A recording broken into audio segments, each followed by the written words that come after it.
like to ask you just a couple of questions. Just give me a show of hands. How many would say that you thought more in talk? Give me a show of hands. Okay. How much in pictures more so? A lot more pictures. Yeah, wow. How about both? How many would say you had both? Okay. So virtually everyone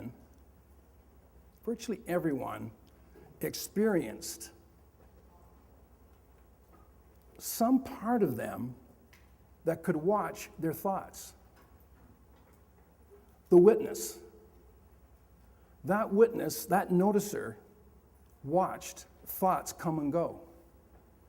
Maybe for the first time in your life you had the experience of being aware that you're not your thoughts.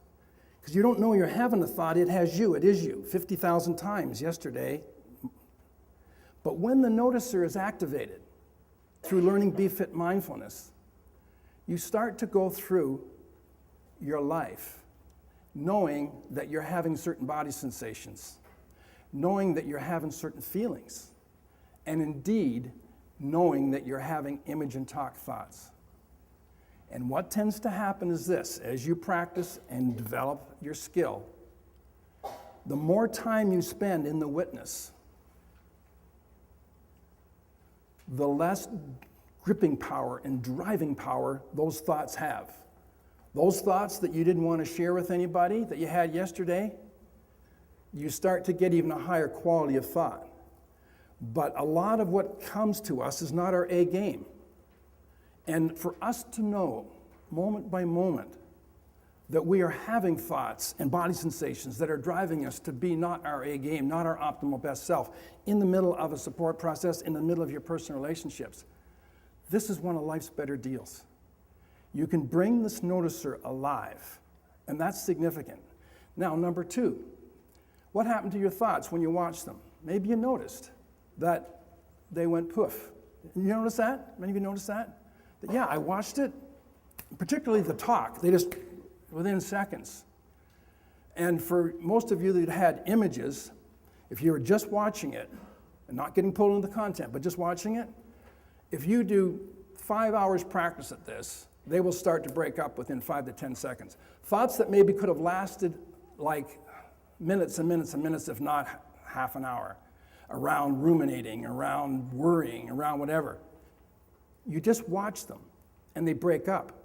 Because the energy in a brain that needs to coagulate and make these survival, reproducing, comfort thoughts driving you, most of the energy is back here now.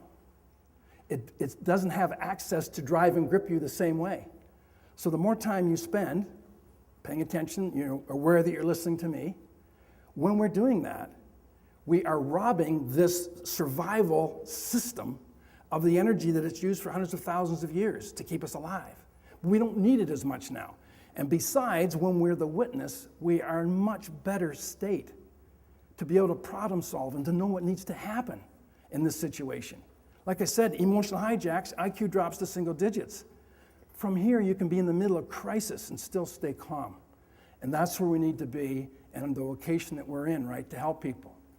The third one, did you feel relatively calm? How many felt relatively calm with that? Not overly calm, but relatively calm. Most of you, okay. Let me tell you something that happened.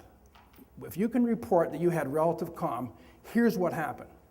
Right now, you're listening to me, and your electromagnetic potential, which is what we have, we're beautiful beings, but we're also electromagnetic energy. That's what drives the show, right? So we honor that. We're spiritual beings, and we're all of that. But our core is electromagnetic energy. Right now, the massive amount of that energy is in your right prefrontal cortex. Because you're sorting out, it's tied to the middle brain and the lower brain. It's making sure that you're safe and all that. It's all good. It's analytical and whatnot. Now, when you did that little experience, just 10 minutes, you moved electrical activity in the left prefrontal lobes. And that is the home of the parasympathetic nervous system, which activates the vagus nerve.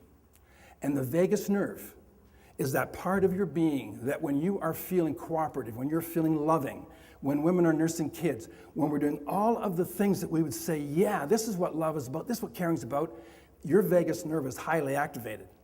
And you activated that vagus nerve with a little 5 to 7 minute exercise. Can you imagine if you started your day with 15 or 20 minutes of this? And here's the good news. 25 hours of this training, and you will permanently move your emotional set point so that some of your electrical energy is always in the left prefrontal cortex. That's a fact.